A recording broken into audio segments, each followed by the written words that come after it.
Welcome back to day 3 of our study of the life of the Apostle Paul.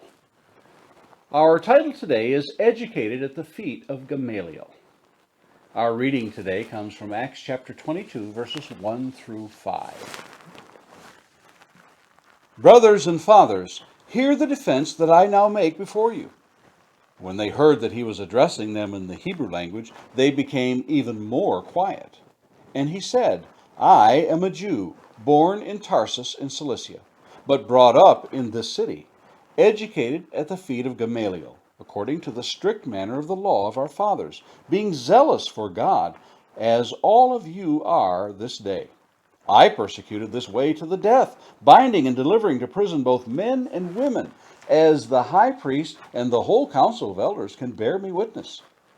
From them I received letters to the brothers, and I journeyed toward Damascus to take those also who were there, and bring them in bonds to Jerusalem to be punished.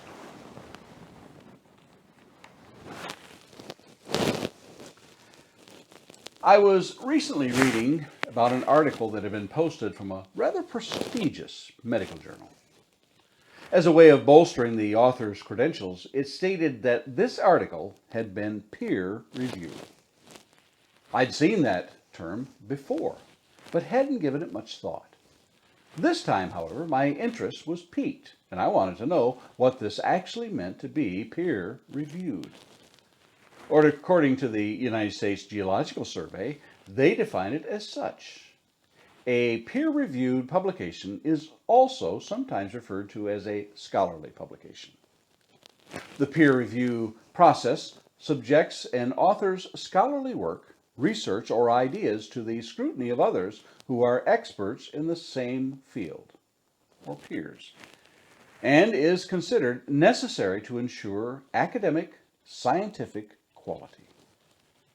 To put it in my language, guys that do the same stuff think it's okay.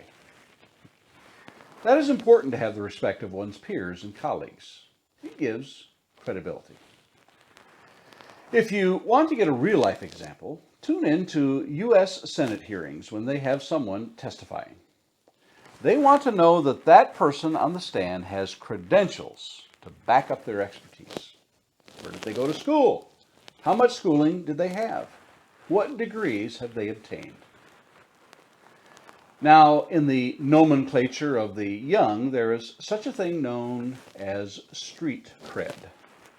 My Urban Dictionary defines this as commanding a level of respect in an urban environment due to the expertise in or knowledge of issues affecting those environments.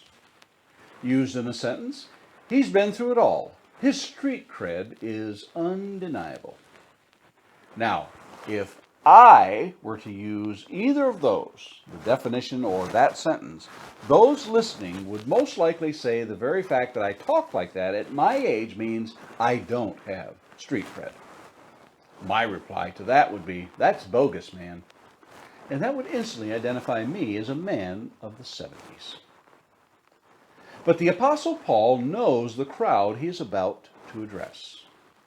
He is smart in that he must establish his credibility. I don't want to use street cred here. I've already used my quota for that for the day and maybe even for the year. Unfortunately, the chapter break here cuts off a very important context. Listen to what happens just before Paul's presentation that we read earlier. In Acts chapter 21, beginning in verse 33 through the end of the chapter, we read, Then the tribune came up and arrested him and ordered him to be bound with 2 chains. He inquired who he was and what he had done. Some in the crowd were shouting one thing and some another. And as he could not learn the facts because of the uproar, he ordered him to be brought into the barracks. When he came to the steps, he was actually carried by the soldiers because of the violence of the crowd. For the mob of the people followed, crying out, Away with him! As Paul was about to be brought into the barracks, he said to the tribune, May I say something to you? And he said, Do you know Greek? Are you not the Egyptian then who recently stirred up a revolt and led the 4,000 of the assassins out into the wilderness?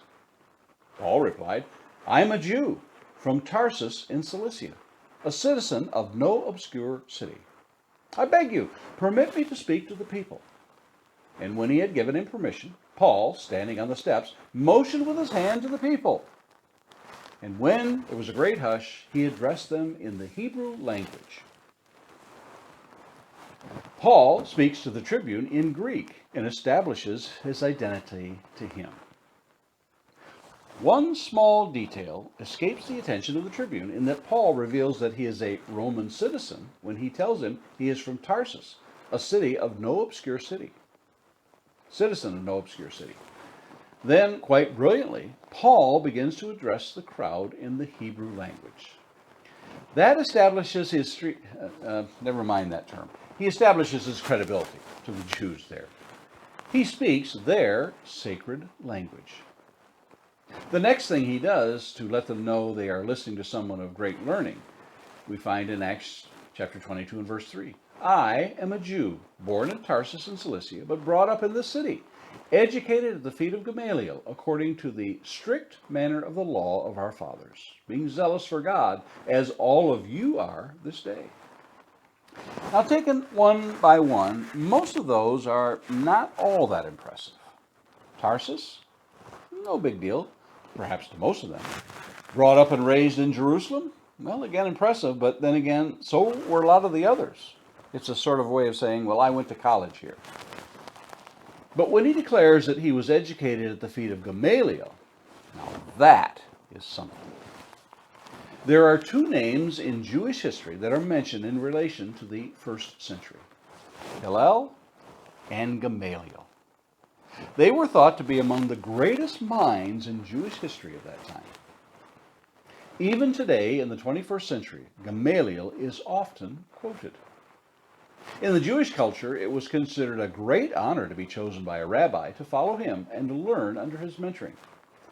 But only the best of the best of the best is considered to be under one as great as Gamaliel. When Gamaliel spoke, people listened, as we see earlier in the book of Acts, in Acts chapter 5, beginning in verse 33. When they heard this, they were enraged and wanted to kill them. But a Pharisee in the council named Gamaliel, a teacher of the law, held in honor by all the people, stood up and gave orders to put the men outside for a little while. And he said to them, "Men of Israel, take care what you are about to do with these men. For before these days, Theudas rose up, claiming to be somebody, and a number of men, about 400, joined him.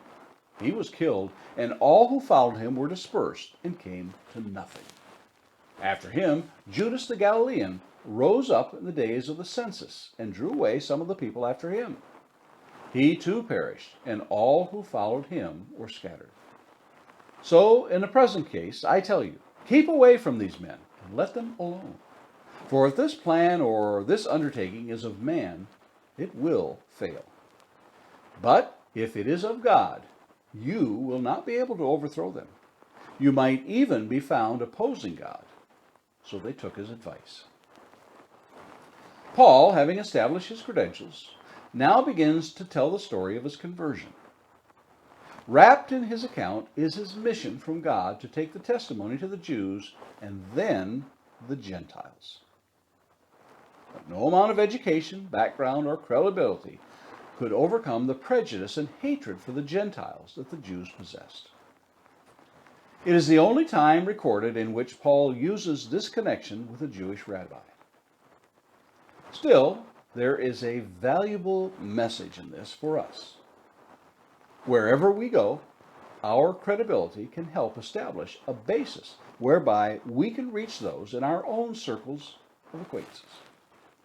It's not a boasting or a braggadocious way of being superior, but rather a way to meet them where they are. What do you use to open doors of opportunity to share the gospel in your life? And Lord willing, let's meet here again tomorrow and look at more of the life of the Apostle Paul.